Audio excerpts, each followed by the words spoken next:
True, nervous, very,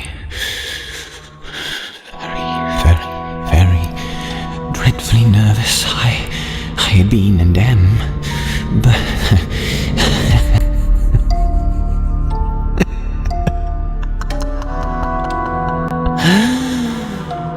but why will you say that I am mad? I can tell you the whole story.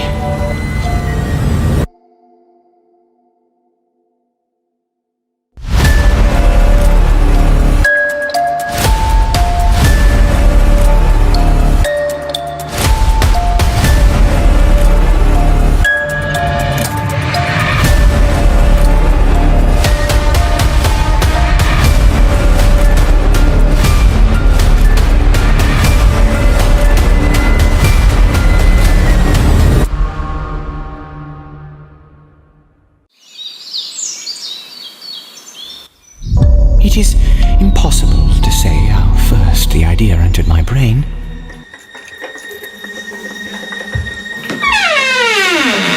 But once conceived, it haunted me. Day and night. Object, there was none. Passion, there was none. I loved the old man. He had never wronged me. He had never given me insult. For his gold I had no desire. We need that courage for our journey. Very well, sir. I think it was his eye. Yes, it was this. He had the eye of a vulture, a pale blue eye with a film over it.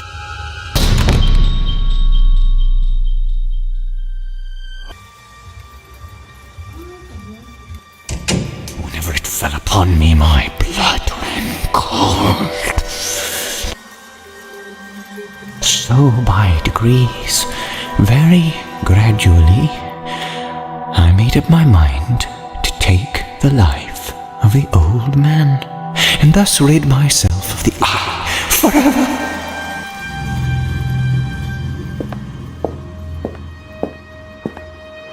Now, this is the point. You fancy me mad. Madmen know nothing. But you should have seen me.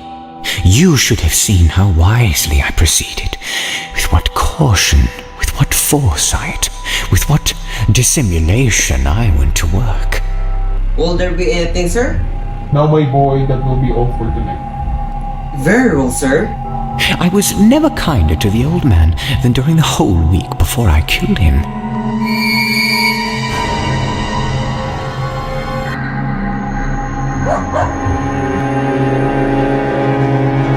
And every night, about midnight, I turned the latch of his door and opened it, oh so gently.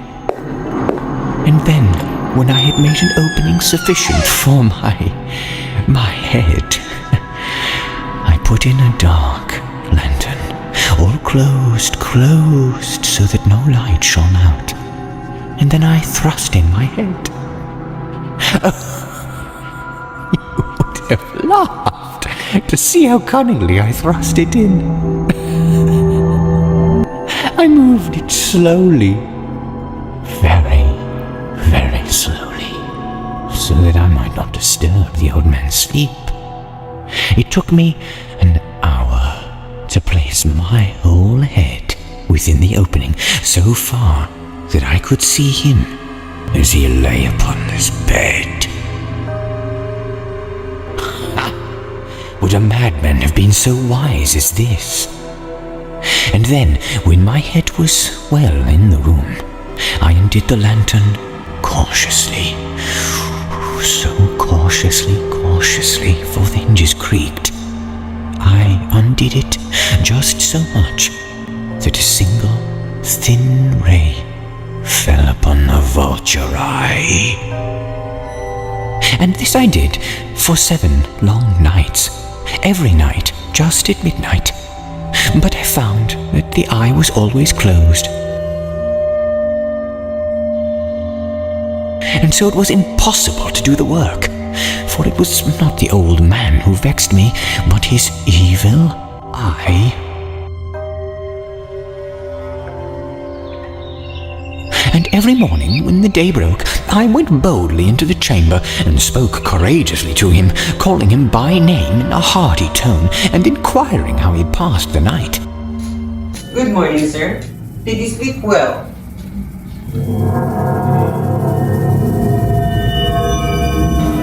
So you see, he would have been a very profound old man indeed to suspect that every night, just at 12, I looked in upon him while he slept.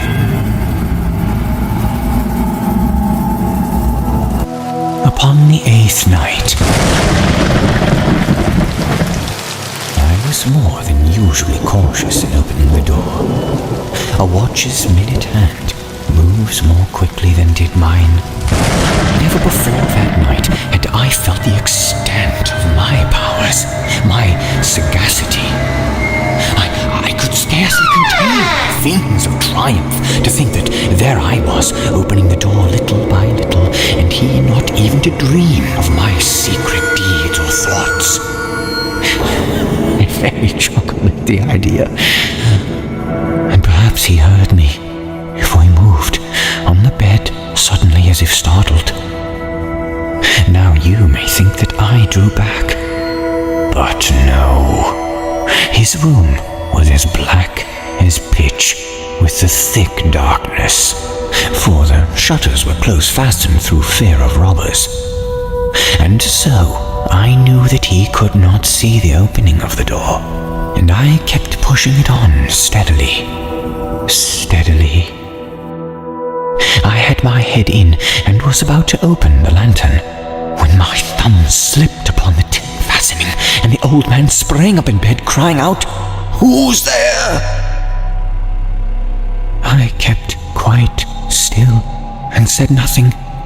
For a whole hour I did not move a muscle, and in the meantime I did not hear him lie down. He was still sitting up in the bed, listening, just as I have done night after night, hearkening to the death watches in the wall.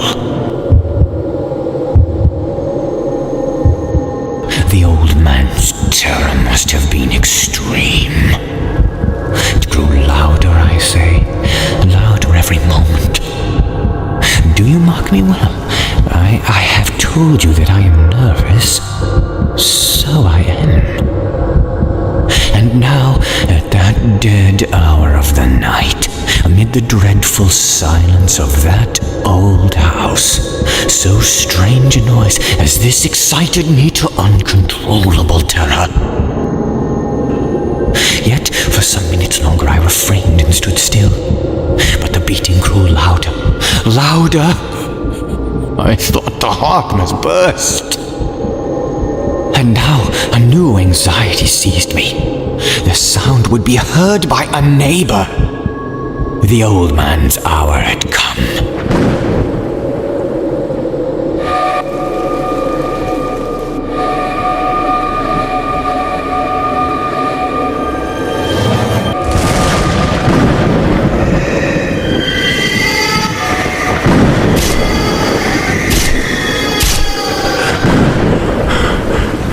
But for many minutes the heart beat on with a muffled sound.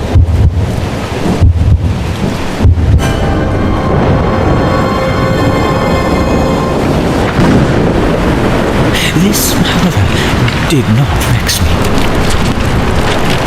It would not be heard through the wall. At length it ceased.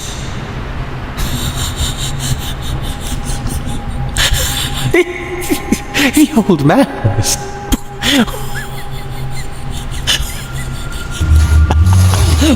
dead.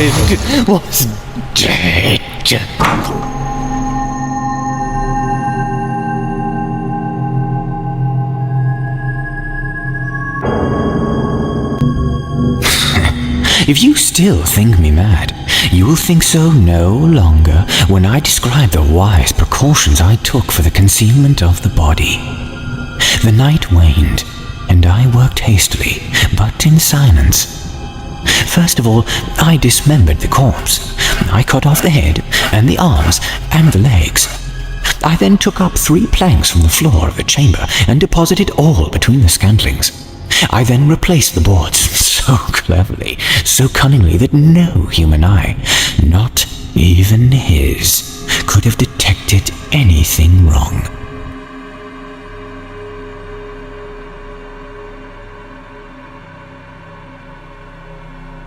And there was nothing to wash out. No stain of any kind. No blood spot whatever. I had been too wary for that.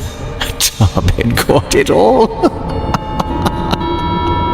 When I had made an end of these labors, it was 4 o'clock. Still dark as midnight. As the bell sounded the hour, there came a knocking at the street door.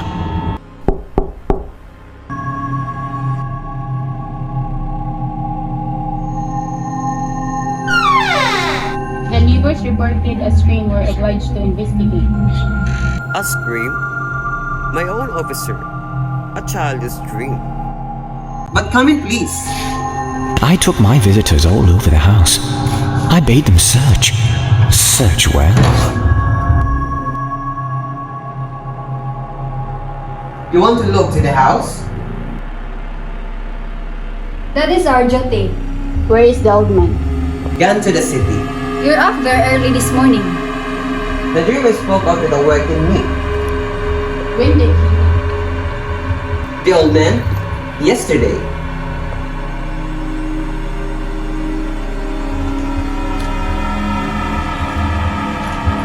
How long will be away? 2 weeks, perhaps longer.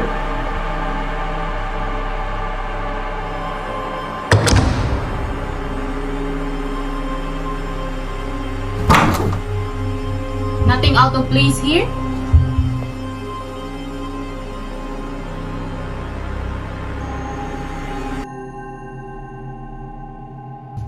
Would you mind showing us around the house? No. Not at all, please. Please follow me. I led them at length to his chamber. I showed them his treasures, secure, undisturbed. This is the old man's room.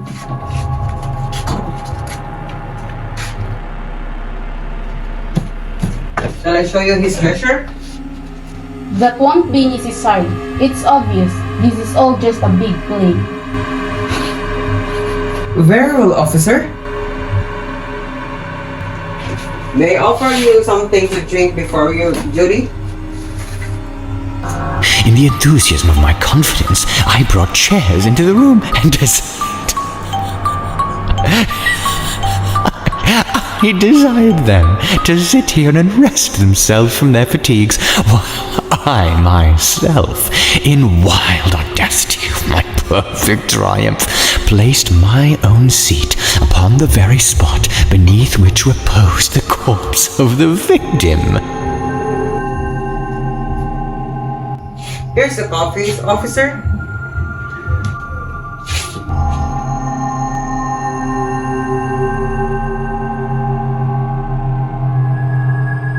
They keep doing this to us. You know, working us all through the night. We really don't do much, you know. Yes. The officers were satisfied. My manner had convinced them. I was singularly at ease. They sat, and while I answered cheerily, they chatted of familiar things. But ere long I felt myself getting pale and wished them gone. My head ached, and I fancied a ringing in my ears.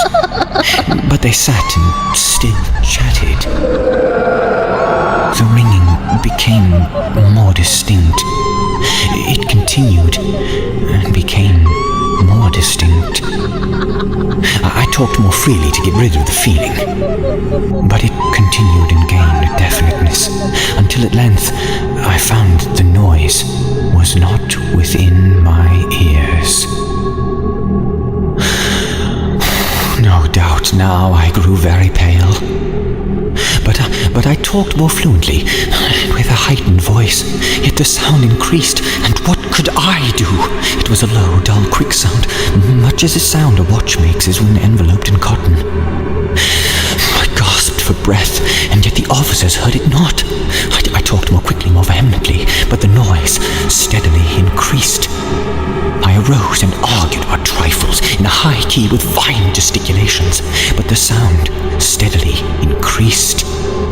Oh, God, what could I do? I foamed, I raved, I swore. I swung the chair upon which I had been sitting and grated it upon the boards.